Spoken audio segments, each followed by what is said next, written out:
عفوك إني للنور مدت يداي نزعت أسرار قلبي وجئت ألقي أساي.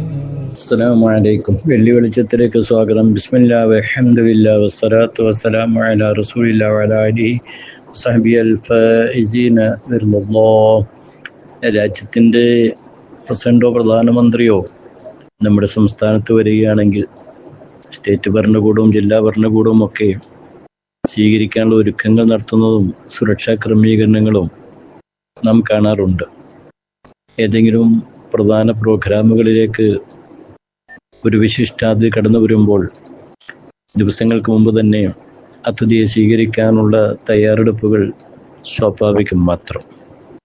പറഞ്ഞു വന്നത്, വിശുദ്ധ റമദാൻ എന്ന അതിഥി കടന്നു വരുന്നതിന് മുമ്പ് തന്നെ ശഅബാൻ അവസാനം മുത്തനബി സല്ലല്ലാഹു അലൈഹി വസല്ലം ആ മാസത്തിൻ്റെ പ്രത്യേകതകൾ എണ്ണി പറഞ്ഞ ബോധവൽക്കരണം നടത്തിയത് ഹദീസിൽ നാം കാണുമ്പോൾ ഒരുങ്ങിയിരിക്കൂ, തയ്യാറെടുക്കൂ, വരുന്ന അതിഥി ചെറുതല്ല എന്നൊരു സന്ദേശവും കൂടി അതിലുണ്ടല്ലോ. ജഗന്യന്താവായ അള്ളാഹുവിനെ നമുക്ക് സ്തുതിക്കാം.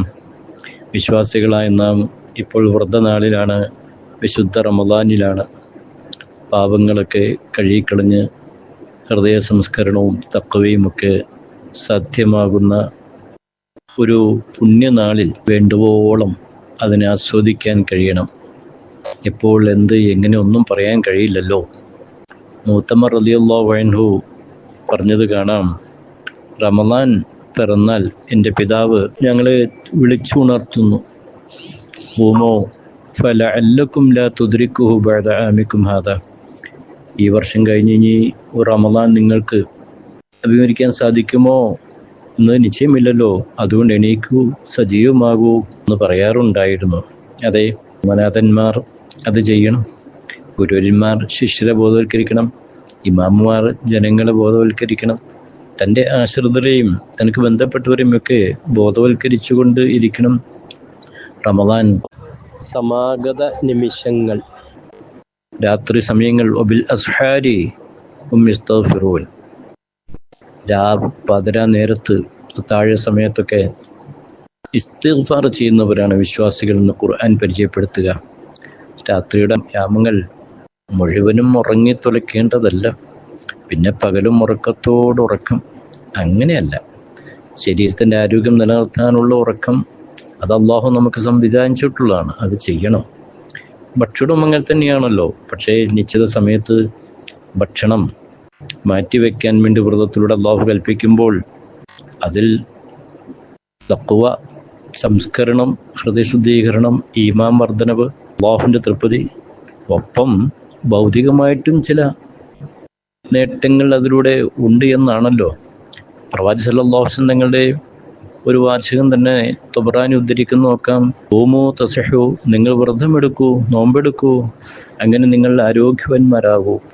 ഓഹോ, വ്രതത്തിലും ആരോഗ്യമുണ്ടെന്നോ? അതെ. അതെങ്ങനെ? അതെ, ഭക്ഷണത്തിൻ്റെ അമിത ഉപയോഗം ജനങ്ങളെ വല്ലാതെ രോഗികളാക്കുന്നുണ്ട്, ക്ഷീണിതരാക്കുന്നുണ്ട്, പല ബുദ്ധിമുട്ടുകൾക്കും നയിക്കുന്നുണ്ട്. ആവശ്യത്തിലും അധികം. അതുതന്നെ ആരോഗ്യത്തിന് ഗുണകരമില്ലാത്ത ചില ഫുഡ് സംസ്കാരങ്ങളുമൊക്കെ വലിച്ചു വാരി തിന്ന് എന്ത് കിട്ടിയാലും ഉള്ളിലേക്ക് കയറ്റുന്നു. അങ്ങനെയല്ല, അതിനൊക്കെ ചില ക്രമങ്ങൾ പ്രവാചകൻ സ്വല്ലല്ലാഹു അലൈഹി വസല്ലം ഇഷ്ടപ്പെട്ടതുമൊക്കെ ഹദീസിലൊക്കെ ഉണ്ടല്ലോ. അപ്പം അങ്ങോട്ടൊന്നും നോക്കാനോ ശ്രദ്ധിക്കാനോ പലർക്കും താല്പര്യമില്ലാത്ത ഒരവസ്ഥ വിശേഷം.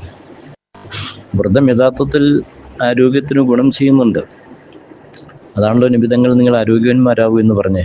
അമേരിക്കയിലെ പ്രസിദ്ധനായ വൈദ്യശാസ്ത്ര രംഗത്തെ ഒരു വിദഗ്ധൻ മാക്കുവാടൻ വ്രതത്തെക്കുറിച്ച് ഒരു ഗ്രന്ഥം തന്നെ എഴുതിയിട്ടുണ്ടത്രേ.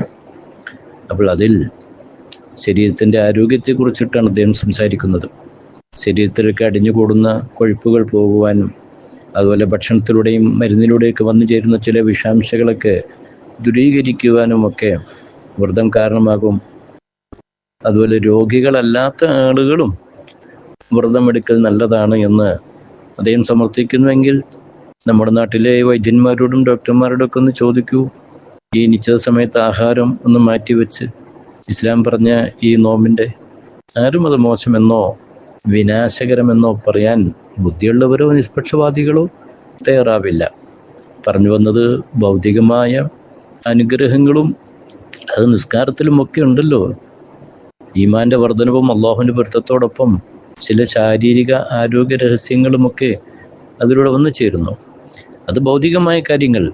നാം പടച്ച തമ്പുരാൻ കൽപ്പിക്കുന്നു, നമ്മോട് അള്ളാഹുവിന് നിയമം നടപ്പാക്കുന്നു, മുത്തനബി സല്ലല്ലാഹു അലൈഹി വസല്ലം ഉപദേശിക്കുന്നു, നാം അത് ചെയ്യുന്നു. അബൂ ഉമാമ റളിയല്ലാഹു അൻഹു പറയാണ്, ഞാൻ നബി സല്ലല്ലാഹു അലൈഹി വസല്ലം തങ്ങളോട് ചോദിച്ചു, മുർനി ബി അംരിൻ അഖ്ദു അൻക്, അങ്ങയിൽ നിന്ന് ഒരു പ്രധാന കാര്യം എനിക്ക് പറഞ്ഞു തരൂ, ഞാനത് ശരിക്കും പരിപാലിച്ച് കൊണ്ടുനടന്നോളാം. അപ്പോൾ നബി സല്ലല്ലാഹു അലൈഹി വസല്ലം തങ്ങൾ പറഞ്ഞു, അലൈക ബിസ്സൗം ഫഇന്നഹു ലാ മിസ്ല ലഹ്, നോമ്പെടുക്കൂ, വ്രതം ചെയ്തോളൂ, അതിന് തുല്യമായി മറ്റൊന്നുമില്ല.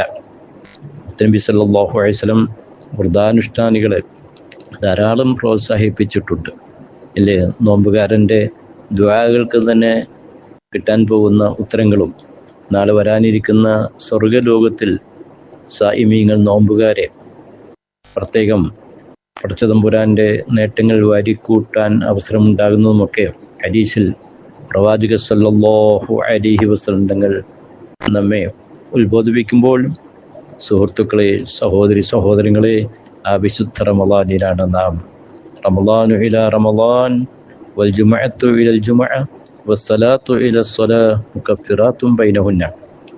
റമളാൻ മറ്റു റമളാൻ വരെ, അതിൻ്റെ ഇടയിൽ ഒരു ജുമുഅ മറ്റു ജുമുഅ വരെ, നിസ്കാരം മറ്റൊരു നിസ്കാരം വരെ, ഇടയിലുള്ള എല്ലാത്തിനെയും ദോഷങ്ങൾ പൊറുപ്പിക്കുന്നതാണ് എന്ന് പറഞ്ഞു. ഇദജ്തനബൽ കബായിറ, വൻ ദോഷങ്ങൾ മാറ്റിവെക്കുക, അതില്ലാത്ത ചെറിയ പാവങ്ങളൊക്കെ മാറ്റിക്കളയുമെങ്കിൽ വിശുദ്ധ റമളാനിലെ ഈ ഒരു മാസക്കാലത്തെ നമ്മുടെ നോമ്പും നമ്മുടെ ആരാധനകളും ഇൻഷാ അല്ലാഹ് അടുത്ത റമളാൻ്റെ ഇടയിലുള്ള പോരായ്മകളെ, ന്യൂനതകളെ, കുറവ് പരിഹരിക്കുകയാണ്.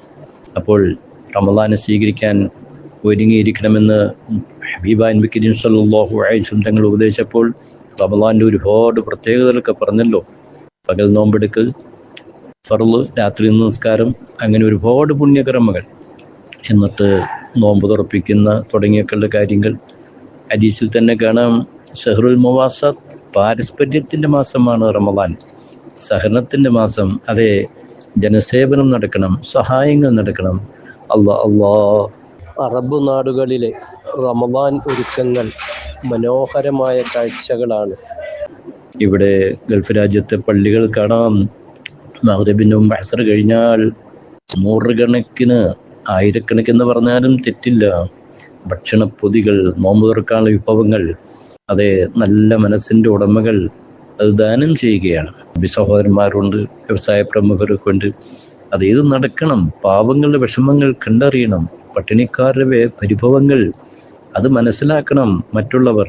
അള്ളാഹു തന്ന അനുഗ്രഹങ്ങൾ നാം നമ്മിൽ മാത്രം ഒതുക്കി നിർത്തേണ്ടതല്ല.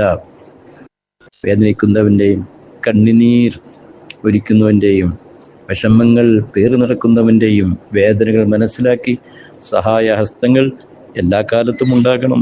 വിശിഷ്യ വിശുദ്ധ റമളാൻ മാസത്തിലും ഉണ്ടാകണം. അതുകൊണ്ട് തന്നെ ഈ പുണ്യ റമളാൻ മാസത്തെ ഇൻഷാ അള്ളാഹ് ഇബാദത്തുകളെ കൊണ്ടും സൽക്കർമ്മങ്ങളെ കൊണ്ടും ഒപ്പം ജനസേവന സഹായ പദ്ധതികളെ കൊണ്ടും സംരംഭങ്ങളെ കൊണ്ടും നമുക്ക് ധന്യമാക്കാം. അല്ലാഹു റബ്ബുൽ ഇസ്സത്ത് ഒരുപാട് അനുഗ്രഹം റമളാൻ്റെ പ്രത്യേകത നൽകുന്ന സൗഭാഗ്യവാനിൽ മുഅ്മിനീങ്ങളിൽ മുത്തഖീങ്ങളിൽ ഉൾപ്പെടാൻ നമുക്കെല്ലാവർക്കും പരമാവധി ശ്രദ്ധിക്കാം. ജഗന്യന്താവായ അല്ലാഹു അനുഗ്രഹിക്കട്ടെ. വആഖിറു ദഅ്വാനാ അൽഹംദുലില്ലാഹി റബ്ബിൽ ആലമീൻ.